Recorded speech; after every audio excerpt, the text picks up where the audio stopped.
Friends, அப்போல்லாம் மன்னர் ஆட்சி காலத்தில் வந்து அப்பாவை மகன் கொன்னுடுவார், மகன்களையே அப்பா பழி வாங்குவார், கூட பிறந்தவங்களை கொன்னுடுவாங்க.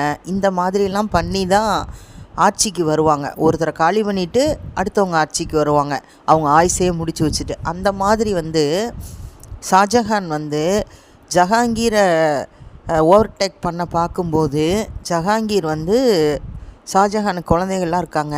அப்போ அவரை வந்து இவர் பிடிச்சிட்டார்.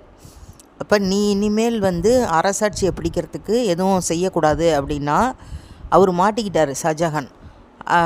அப்போ அவர் என்ன சொல்கிறாரு, ஒத்துக்கிறாரு. ஆனால் ஜஹாங்கீர் என்ன சொல்கிறாரு, இதை நான் எப்படி நம்புறது, அதனால் வந்து உன்னுடைய மகனில் ஒருத்தனை என்கிட்ட கைதியாக விட்டு வச்சுட்டு நீ போ அப்படின்னு சொல்கிறாரு. அப்போ அந்த அவுரங்கசீப்பு, அவங்க அண்ணன் தாரா, இவங்கெல்லாம் சின்ன பிள்ளையாக இருக்காங்க. ஒரு 10 வயசு பிள்ளையாக இருக்கும்போது அவர் டக்குன்னு என்ன சொல்கிறார், அவுரங்கசீப்பை கை காட்டி அந்த இவனை வச்சுக்க அப்படின்னு சொல்லிவிடுறாரு. உடனே ஜஹாங்கீர் அரண்மனையில் வந்து அவுரங்கசீப்பை தாத்தாவோட பராமரிப்புக்கு வந்துடுறாரு. அங்கே வந்து அவர் இளவரசராக தான் இருக்கார், பேரனை வந்து இளவரசராகவே தான் அவர் வளர்க்குறாரு. ஆனால் அவரோடைய மனசில் ஏன் இத்தனை பிள்ளைங்க இருக்கும்போது என்னை மட்டும் எதுக்கு இங்கே அனுப்பணும், அப்போ நான் என்ன இலக்காரமானு ஒரு எண்ணம் அவுரங்கசீப் மனசில் தோன்றிடுது. அதனால் இவர் அப்பா மேலே இவருக்கு ஒரு வெறுப்பு ஏற்பட்டு போயிடுது.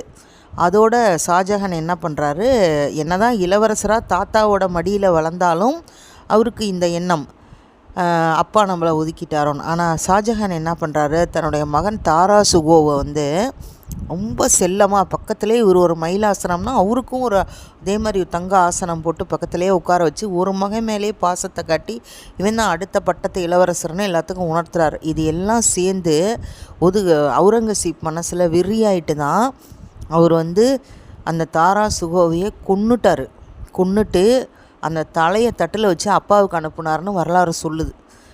அடுத்தது ஷாஜஹானை வந்து சிறைப்பிடித்து ஜெயிலில் தள்ளி ஒரு மகாராஜாவை இவ்வளவு அவமானப்படுத்தணுமோ அவ்வளவும் படுத்தி தான் சாகடித்தார்.